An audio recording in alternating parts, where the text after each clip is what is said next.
پر سیمه یې له درنو جګړو او زیاتو ستونزو تېرېدو وروسته اوس ماشومانو ته د زده کړو زمینه برابره شوې، خو په ارام او ښه چاپېریال کې نه، بلکې په دې زړه او خواره کرایي کلا کې.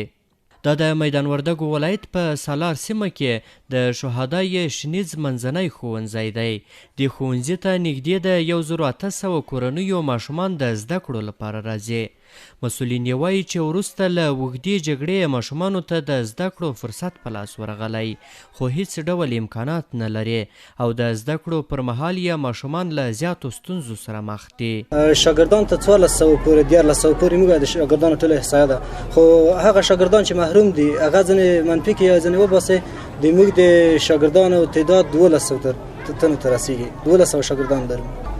دغه مکتب د تاسیس نه په دې خاطر اوسه پورې دغه مشخص ځای نه لري د شاګردانو لپاره.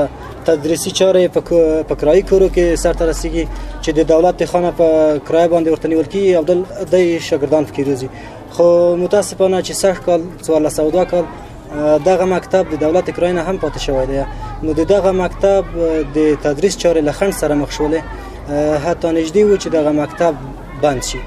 د ښوونځي زده کوونکي وایي چې مخکې یې د جګړو له کبله زده کړو ته لاسرسی نه درلود، اوس بیا د ښوونځي ودانۍ نه لري او ډیری وخت زده کوونکي د تیز لمر له کبله ناروغیږي. موږ د مکتب نه صنف او هیڅ شی هم نه لري او هغه ټول شاګردان لمر او دوړ او باران ته ناست وي. موږ د هغه د دولت نه دا خواهش وی چې هغه چې موږ ته یو تعمیر او صنفونه جوړ کړي.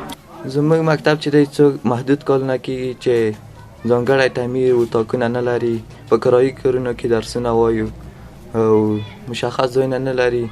اوس چې څو محدود ټاکنه موږ د کلي پیسو د کلي په مرسته جوړ کړي دي. اوس کلی هم وس نه لري چې دا ټاکنه جوړ کړي، ترمیم یې کړي.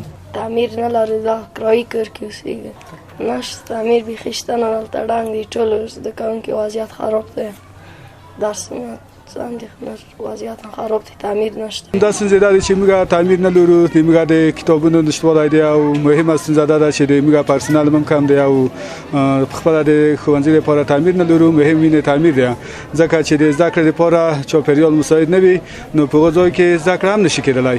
د سیمې قومي مخوره اوسیدونکي وایي چې په ځلونو یې د حکومت په ګډون ګڼو مؤسساتو ته د ښوونځي لپاره د ودانۍ جوړولو غوښتنلیکونه سپارلې، خو تر اوسه عملي شوي نه دي. دوی زیاتوي چې له ډیرو هڅو کولو وروسته دې ته اړ شول چې د کلیوالو په شخصي لګښت ښوونځي د ودانۍ د رغولو چارې پیل کړي، خو اوس یې چارې په نیمایي کې پاته دي او نور یې د رغولو توان نه لري. دلته ډیر جنګ تیر شوی دی، اصلا د موږ خپل ژوند په جنګ کې کړی دی. موږ نه مکتب او د موږ نه کلینیک یا د موږ نه بل خیریه بنسټ او داسې چې د موږ سره مرسته هم نه ده کړې، نه حکومت راغلی د موږ پوښتنه یې کړې. دا اوس هم دغه مکتب چې جوړ شوی دی اصلا خو د مکتب ډېرې شعبې غواړي، د دوی نیمایي نه کم ځای موږ هغه کړی چې په کور هم پیسې ورته هغه کړي دي، چا خدای واسه 200 چا 1000 چا 1500 داسې کومک کړی، د تعمیر ته 2000 رسېدلی. دوی له حکومت، مؤسساتو او نورو اړوندو ادارو څخه د مرستې او لاسنیوي غوښتنه کوي او زیاتوي چې که مرسته ورسره ونه شي د ښوونځي اوسنۍ ودانۍ د ړنګېدو له ګواښ سره مخ ده او ممکن د دې ټول کلي ماشومان له زده کړو محروم شي. موږ کلي ته بیخي توجه نه ده شوې، نو پاسېدو دی موږ ته غوښتنه راځي ده چې زموږ کلي ته توجه وکړو، د موږ مکتب جوړ کړو، د کوم پاتې کورونه چې شوي دلته مکمل کړو. نو دا د موږ د امارات نه او د امارت ریاست نه دا غوښتنه بیخي داسې چې په ډاګ باندې پاتې وو او د ولس خلک مر وغوښتل هغه د موږ سره د همکارۍ ژمنه وکړه چې موږ به په خپل مصارف په یوه حد د څو هغه وکړو چې یو څه کوټې جوړې کړو.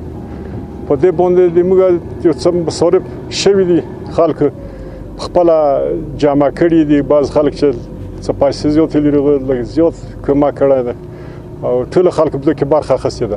یوازې دا سیمه نه بلکې په افغانستان کې لا هم ډیری داسې سیمې شته چې لا هم یې ماشومانو ته د زده کړو زمینه نه ده برابره او په ډیری نورو سیمو کې هم زده کوونکي د دې ماشومانو په برخلیک اخته دي او تر شنه اسمان لاندې زده کړې کوي.